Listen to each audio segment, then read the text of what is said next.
মুই যদি আর একটা বিয়ে শাদী করি বুঝছো, তুমি প্রেম প্রীতি করি, তাই কি তুমি মোর সাইডে চলে যাবা? মুই থাকতে একটা বিয়ে হরবা মুই কি এনে ঘোড়ার ঘাস কাটতে আইছি মন লাগে।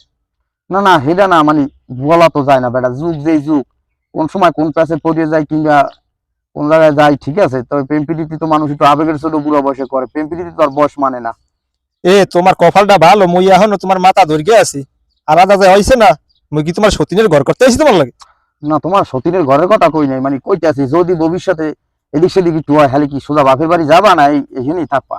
হেলে চুলের মুটকিটা ধরিয়া হুম। এমন বানান দিমু তোমার লাগে থাকা দূরের কথা, ও দৌড়ে কুল পাবে না। হইয়া বলা ভালো লাগে না, মানে প্রেম প্রীতি করে হ্যাঁ দেখ কেমন একটা মাথা মাথা খাও যায়, কি হর মু চিন্তায় আছি। তুমি যাইয়ে 6 মাস বাপের বাড়ি থাকতে পারো? হয় মুই থাকতে পারি না, তুমি হেলে এই ফাই একটা বিয়ে হয়ে গেল। না বিয়ে শাদী করবো না, ওই এক বউ বেড়া যে পেড়া দে আর একটা বিয়ে শাদী করবো না, বিয়ে শাদী করণ যাইবে না।